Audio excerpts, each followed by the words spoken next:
Hello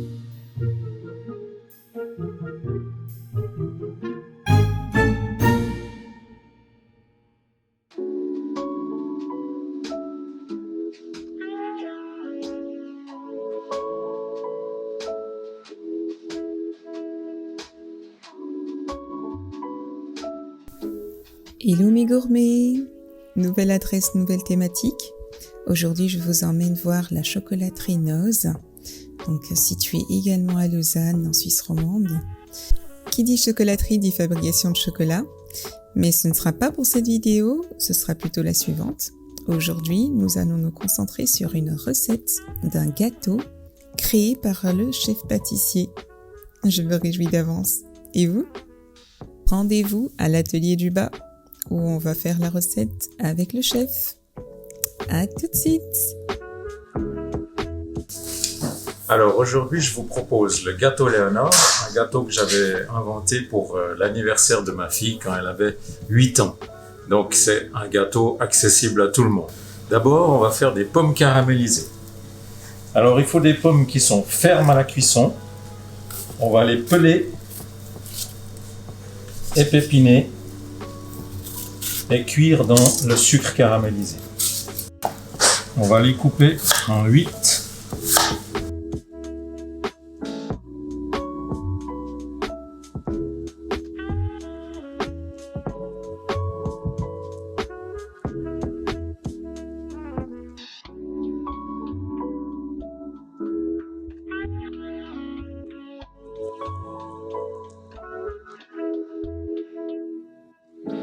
On les pèse et on fait caraméliser 20% du poids des pommes en sucre.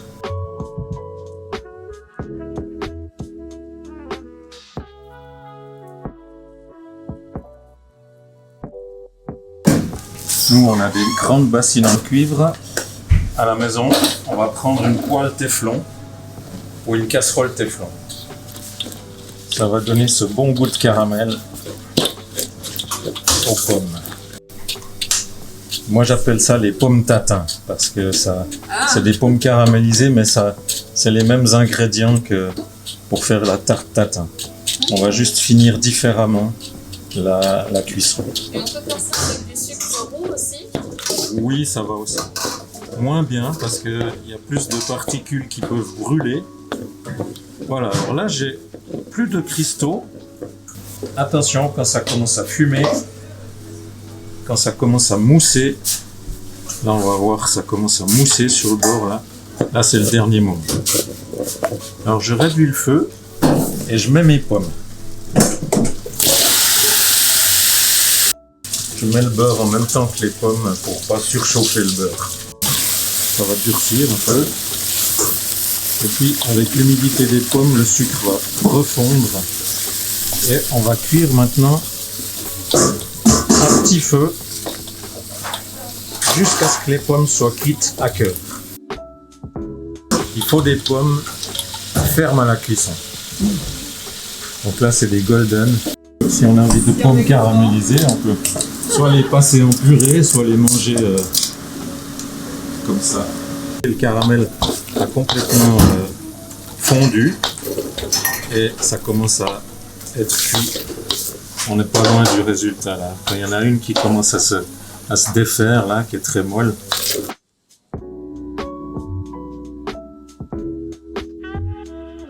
Maintenant, on va faire le biscuit. C'est un biscuit léger avec de la crème fraîche à la place du beurre. D'accord. Et sans levure chimique. C'est vraiment l'air qu'on va incorporer qui va faire la légèreté du biscuit. Donc il faut de bons bras. Il faut un mixeur à la maison. Le mixeur double fouet, ça va très bien.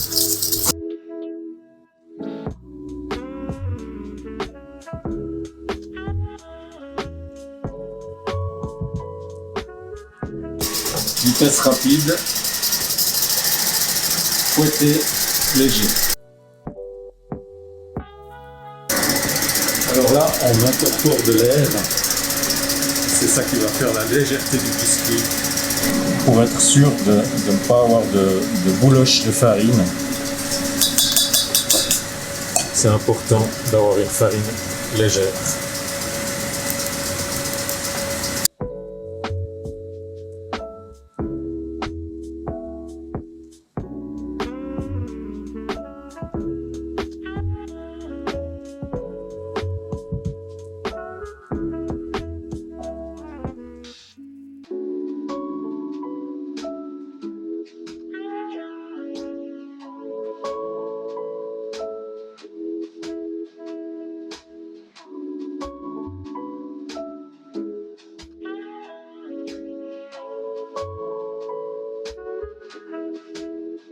partir du moment où c'est bien intégré, il ne faut plus trop fouetter.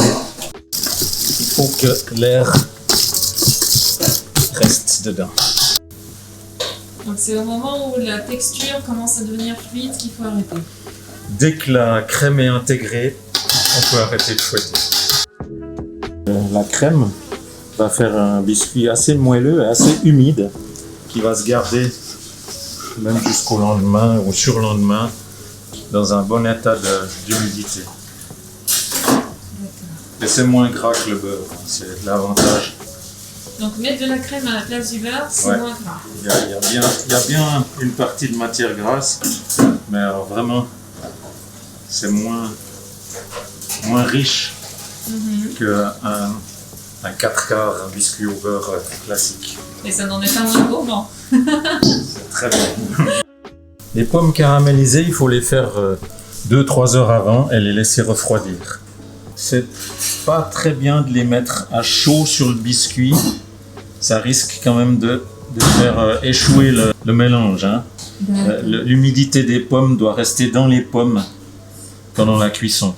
On les répartit, on fait des quartiers assez gros pour qu'il y ait assez de pommes pour que ça soit agréable à manger. Et on peut les répartir comme ça sur le gâteau. Alors, framboise fraîche ou framboise congelée, ça n'a pas d'importance parce que là, ça va passer au four pour à peu près 45-50 minutes. Essaye de ne pas toucher le bord du moule parce que ça risque de coller à la cuisson. Voilà, alors au four, 180 degrés.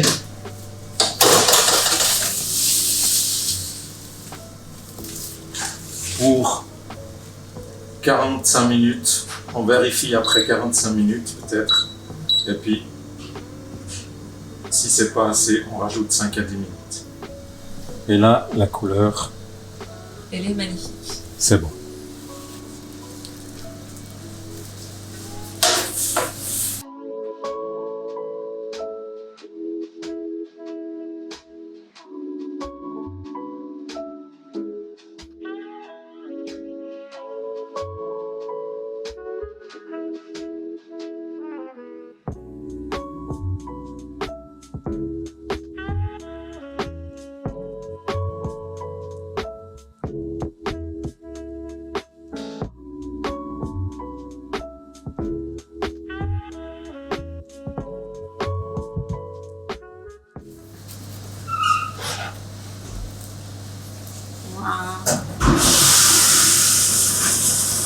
C'est un peu chaud.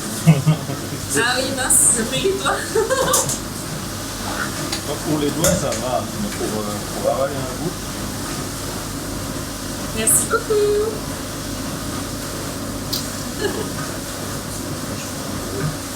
Félicitations avec les mains, ça va pas aller. Ouais. C'est pas chier. Oui, ça va.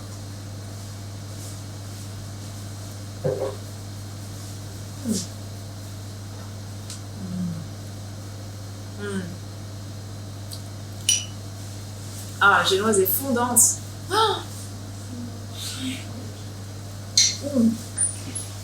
Voilà. C'est pas trop sucré, ça va. Justement, c'est génial. Il y a le petit goût parfumé, justement. On essaye toujours dans nos gâteaux d'avoir un minimum de sucre. C'est ça que la plupart des gens recherchent aujourd'hui. Hein. En tout Le cas, chaud sucré, après, ça gâche le goût naturel. Ouais, le sucre couvre le goût. C'est pour ça que les articles bon marché sont en général bourrés de sucre. Exact. C'est moins cher. Et la qualité, c'est génial. Merci. Merci à vous. C'était un plaisir. Et c'est tout pour aujourd'hui. C'était vraiment chouette, comme d'habitude. On se voit sur la prochaine avec le chocolat. Il y a un avantage à avoir le cuivre. Le cuivre conduit bien la chaleur. Et traditionnellement, dans les pâtisseries, on a des bassines en cuivre. On a gardé ces belles bassines qui sont immortelles presque. Ah oui? Elles ne se détériorent pas? Ah, elles sont très solides, elles sont très anciennes et elles vont très bien. C'est dans les vieilles casseroles qu'on fait les meilleures préparations. Nota bene. Alors le sucre dans le téflon, comme dans le cuivre, on n'a pas besoin de brasser trop, autrement ça va faire un gros morceau autour de la spatule. On le laisse venir gentiment et puis il va fondre et puis prendre un peu de couleur dorée. Dans le téflon, vraiment, ça n'adhère pas, ça ne brûle pas. Les sucres roux standards, ça va aussi. Mais les sucres complets vont brûler plus facilement. Mais le moule, avant de mettre l'appareil, la masse, on doit le graisser et fariner. C'est-à-dire graisser au pinceau avec nous on a du beurre mou. Et fariner pour pas que le beurre rentre dans le produit. Ça va faire une couche qui laisse le gâteau, qui fait que le gâteau ne se colle pas au moule. Alors les fours professionnels, il y a le tirage, on peut ouvrir pour sortir la vapeur. Si vous avez un four qui a cette possibilité, il faut ouvrir pour pas cuire trop dans la vapeur. Peut-être dans les fours ménagers, on va baisser la température de 5 à 10 degrés et cuire plutôt à 170, 175 pour 45 minutes. Après même mettre d'autres fruits. Ça c'est une base, c'est un biscuit moelleux de base.